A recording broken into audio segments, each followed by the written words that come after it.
Shalom Uvracha, nous avons étudié aujourd'hui dans la première source le Biur Halacha dans le Siman Nunhe et Vav, concernant la question de savoir dans un cas d'un Minyan Metzumtzam, est-ce que on pourrait associer avec nous une personne qui dormirait, d'accord, si on est spécialement que 10.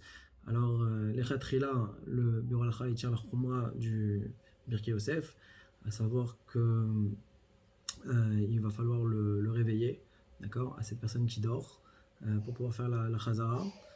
Il dit par contre cette Khumra là n'existe pas dans le Kaddish et dans la Gdusha. Ça on pourra être Mekel. D'accord. Et ce ne sera pas Bracha Levatala. Malgré tout. Le Mishnah Bura dans Kufrav Dalet, c'est Dalet. Il ramène principalement ce qu'un Shaliach Tzibur doit faire s'il y a une personne qui dort et que donc ils ne seront pas neuf à répondre. C'est qu'il y a le Tnaï du Shulchan Shlomo. De se dire comme ça, de se dire que si on n'a pas 9 personnes qui répondent, alors que ma tfila elle soit considérée comme tfilat nedava, précisons que ce tnaï-là il peut être fait seulement dans les tfilotes de Shacharit et Mincha, mais pas dans la tfila de Moussaf. On a vu ensuite le Chaya Adam, donc le Chaya Adam et Kafachaim sont les poskim les plus exigeants, les plus mahmirim, qui eux sont possèdent la halakha du Shulchan Aruch Kufrav Dalet, c'est Dalet complètement, à savoir que s'il n'y a pas 9 personnes qui répondent, c'est véritablement Bracha Levatala. D'accord. Le Khayadam dit que c'est même interdit d'étudier la Torah pendant la Chazara, et que s'il y a jamais quelqu'un qui est encore en train de prier, on est obligé de continuer à l'attendre, et que donc c'est Rak Bediavad qu'on pourra s'appuyer sur l'opinion du Shulchan Aruch dans Nunhe si jamais ça répond pas. Mais sinon, c'est Bracha Levatala, c'est interdit.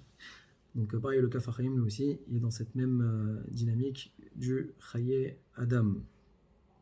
Alors, il précise le point que tout ce que le Shulchan Aruch te dit, que si jamais on a commencé à 10 et qu'il y en a qui sont sortis, le Shaliach Tzibur il peut continuer, c'est parce qu'au départ on était 9 à répondre et qu'il y avait toutes les conditions, les khatrila pour répondre et pour faire la Chazara du Shaliach Tzibur, et que ça a commencé béter, ça a commencé de façon permise. Par contre, si nous on est dans un cas où d'emblée on sait qu'on n'a pas les 9 personnes qui vont répondre, alors il dit les khatrila, on ne commencera pas une Chazara du Shaliach Tzibur dans ces conditions. Le Yalkutsev, lui, il tranche la Kula, il tranche comme le Shulchan Aruch dans le Siman Nunhe, à savoir que même quelqu'un qui dormirait, il est oui mitztaref, à partir du moment où il y a 10 personnes, la Shrina, elle est présente, et donc d'après la halakha, ça marche, ça fonctionne. Simplement, il dit qu'on ne va pas occasionner un Torah Tzibour pour attendre la personne qui serait par exemple encore en train de prier. Par contre, si c'est possible, alors c'est une bonne mesure, c'est une bonne conduite à avoir, si ça n'occasionne pas le Torah Tzibour, d'attendre celui qui continue à prier pour pouvoir véritablement faire la mitzvah de Chazara de la plus belle façon comme les Mahmirim. Le Meg Bracha, lui, il a posé la shéla de savoir est-ce que quand on a dit que 1 il est mitztaref, est-ce que c'est seulement 1 ou bien peut-être même plus que ça. Sur ça, il apporte la porte que non, c'est un seul qui a été. L'autorisation, elle est limitée à un. Une personne qui dort, une personne qui est encore en train de faire la tefila. Pourquoi ? Parce que la base de cette halakha-là, de ce concept du 1, c'est de Rabbi Yoshua ben Levi, avec le cas du Tchinok qui est dans le berceau, que l'on a voulu l'associer. Donc ça a été limité à 1. Donc on ne peut pas nous extrapoler et dire plus que ça.